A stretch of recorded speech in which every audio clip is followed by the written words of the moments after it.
محل الكترونيات انت روح وانت حصل هذا جهاز، وهذا جهاز 5G مو 2.4G، هذا جهاز 5G. طيب ان شاء الله تيتو السرعة 100%.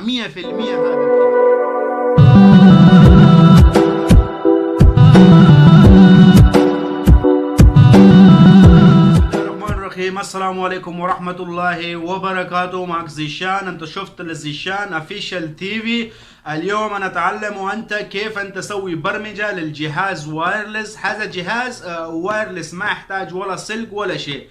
انت مثلا انت ركب جهاز للرئيسية للالياف بصرية، ركب دور العرضي، دور اول ولا دور 3 للجنب الغرفة ولا برا الحوش، ما حصل اشارة حق الوايرلس. لا تزال انت روح للسوق للجرير ولا سوق حق الالكترونيات، محل الكترونيات، اشتريتوا جهاز. هذا جهاز تقريبا 200 ريال و 150 ريال برضو انت حصل هذا جهاز. طيب جبت هذا جهاز وكيف تسوي برمجة انا اتعلمه اليوم كل حاجة. طيب افتح الجهاز كذا، هذا جهاز ما يحتاج سلك ولا شيء، هذا جهاز صغير كذا. انت افتح كذا وفي ورا الكوب زي الكهرباء. طيب جرب في الكهرباء وسوي برمجة 5 دقيقة بس، لا تحرك، انتظار 5 دقيقة. انا اوريك كيف انت تسوي برمجة هذا الجهاز او كيف تسوي اللي اشتغل الوايرلس. طيب بس انتظار 5 دقيقة. انا سويته تعلموا للبرمجة حق هذا الجهاز. طيب وسويته انت ما يبغى فلوس ولا شيء، انت سويته سبسكرايب للاشتراك للتي في هذا شانل، او سويته سبسكرايب وسوي لايك. هذا الجهاز اسمه تي بي لينك، مش واي فاي رينج اكستندر، وهذا اعطيته السرعة 750 تقريبا. اسمه تي بي لينك، يعني اي محل الكترونيات انت روح وانت حصل هذا جهاز، وهذا جهاز 5G مو 2.4G، هذا جهاز 5G. طيب ان شاء الله تيتو السرعة 100% هذا الجهاز. الجهاز هذا شوف للكوبس حق الكهرباء، انت ركب في الكهرباء بس لازم تفكر ابوي. هذا جهاز اركب مثلا انت موجود جهاز رئيسية بعيد 20 متر ولا 15 متر، وين انت ركب جهاز هذا؟ لازم انت شوف اول شيء في الجوال يجي اشارة تقريبا للوايرلس للاثنين برج، وركب جهاز هذا. بعد 2 برج ركب جهاز هذا، هو امسك اشارة قوي في الراوتر الرئيسية، اتي قوي، اتي انترنت قوي.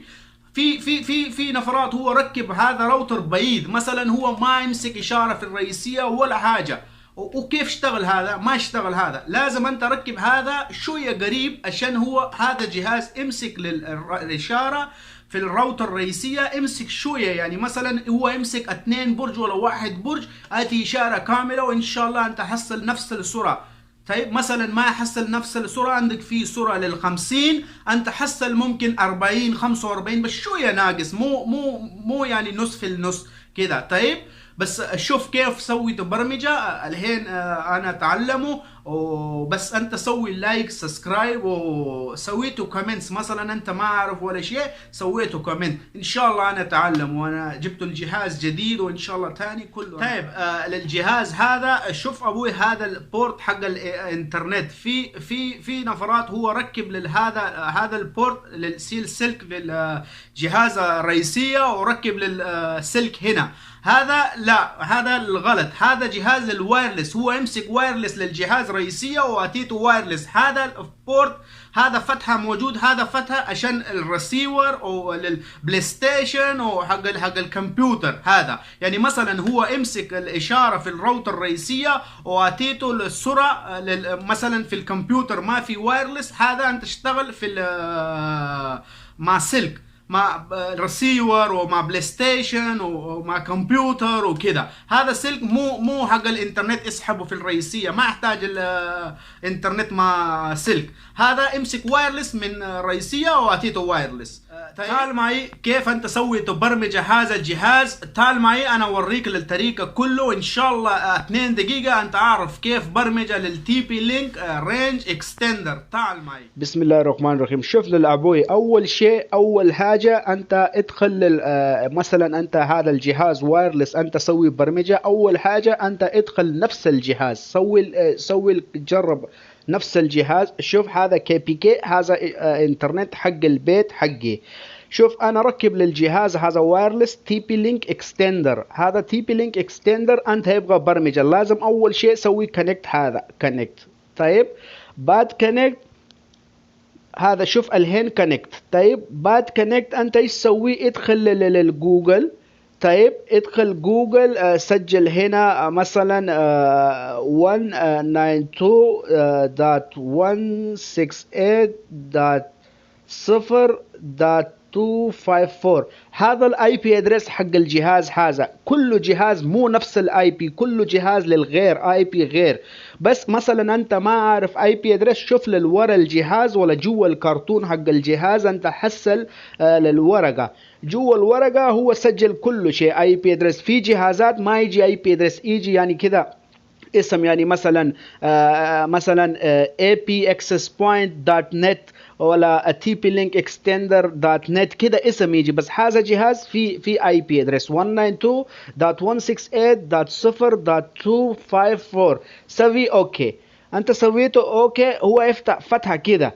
هذا فتح انت تسوي هنا كل جهاز تقريبا جهاز من 100 ل 90 جهاز تقريبا، يعني في 100 ل 90 جهاز في اليوزر نيم باسورد ادمن او ادمن. بس 10 جهاز غير شويه غير، مثلا مو ادمن، مثلا شفت الحواوي هو ما يجي ادمن، يجي روت ادمن اتش كابيتال كده. بس هذا راوتر تي بي لينك تقريبا يجي ادمن. انت ادخل جوا الراوتر هذا. طيب ان شاء الله انت تتفهم كل حاجه. طيب افتح الفتحه كده. شوف هذا سكاننج، هذا سوي سكاننج عشان هو قريب وايرلس كله قريب. هو شفته وين وايرلس قريب. الحين شوف الراوتر حقي هنا للكي بي كي، هذا الراوتر حقي للبيت حقي. انا يبغى برمجه لهذا راوتر كي بي كي، ابغى البرمجه. انت ادخل كي بي كي، او انت سوي ادخل كي بي كي. هو يبغى الرمز مين؟ الرمز الراوتر الرئيسيه للبيت حقي انت، مثلا الياف بصريه ولا دي اس ال ولا في شريحه كده. هو يبغى للرمز حقي راوتر رمز 5000. طيب سويته نيكست. هو الحين كلم هذا الجهاز لل5 جي. هو الحين يبغى انت يبغى برمجه 5 جي ولا بس 4 جي؟ لا انا يبغى برضو 5 جي. سوي افتح 5 جي، اركب هنا رمز نفس الرمز 5000 اوكي. وسويته نيكست. بعد نيكست هو كلام. شوف للاس اس اي دي اسمه كي بي كي 530 هذا راوتر رئيسية او راوتر تاني حقي انت. هذا اكيد هذا انت كلام ايوه اكيد هذا كونفيرم. الحين هو كلام انت ابغى اسم هذا اكستندر جهاز جديد، ابغى اسم ايش؟ كي بي كي اكستندر ولا ابغى اسم نفس الاسم للقديم؟ ايوه انا ابغى اكستندر عشان انت يقدر سوي ركب كي بي كي. انا ركب الهين اكستندر عشان بعد خلص انا اوريك للوايرلس حق سبيد تيست كله. عشان كذا انا ما اركب، انا اتعلم وانت عشان كذا انا ما اركب ثاني، انا اركب اكستندر. طيب اي اكس تي مثلا انت ما يبغى اي اكس تي، انت يبغى نفس الاسم وكل حاجه في زي قديم. سويته من هنا، سوي كده كي بي كي اوكي. سويته ديليت يعني هذا اكستندر خلاص كده يعني. طيب بس انا ما في ما يبغى، يعني انا يبغى اكستندر. طيب انا يبغى اكستندر اي اكس تي يعني. طيب اوكي الحين هو كلام سويته نيكست. اوكي انا اسوي نيكست. هو يبغى 1 دقيقة بس، 1 دقيقة. هو يبغى اسوي ريبوتنج ابلاي سيتنج. طيب هو كلام بليز ويت. بس ابوي انت انت شفت اول مره للفيديو حقي بالله سويته سبسكرايب وسويته كومنت وكل حاجه، وان شاء الله انت ما اعرف اي شيء انت سويته كومنت، ان شاء الله انا اتعلمه للجهاز تاني، اي جهاز عندك موجود مثلا. طيب هو ايش كلام make sure the extender close your router.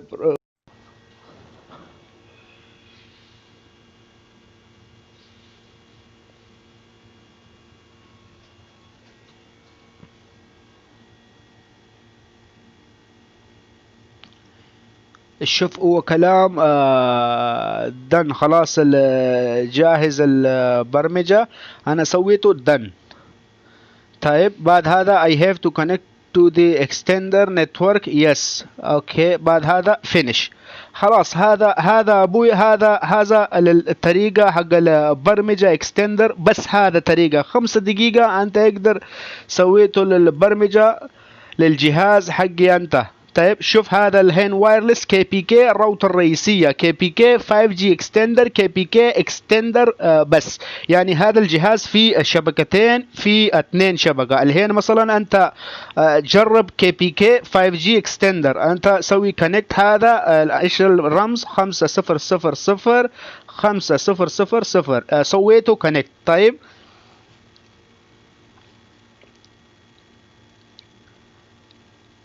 بعد كونكت انت روح ادخل البرنامج حق السرعة وشوف كم انت حصل للسرعة حق الجهاز للوايرلس هذا الجديد. طيب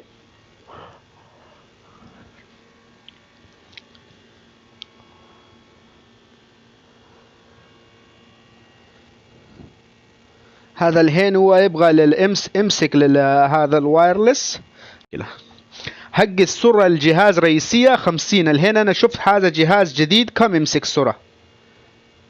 شوف ابوي كم هو يمسك سرعة، يعني 100%، مو 100%، 200. طيب انت سوي سبسكرايب، سوي الاشتراك، سوي لايك، ان شاء الله الفيديو الجديد ان شاء الله جبت جهاز جديد انا اتعلمه كل طريقة الجديد. شكرا، يعطيك العافية، السلام عليكم.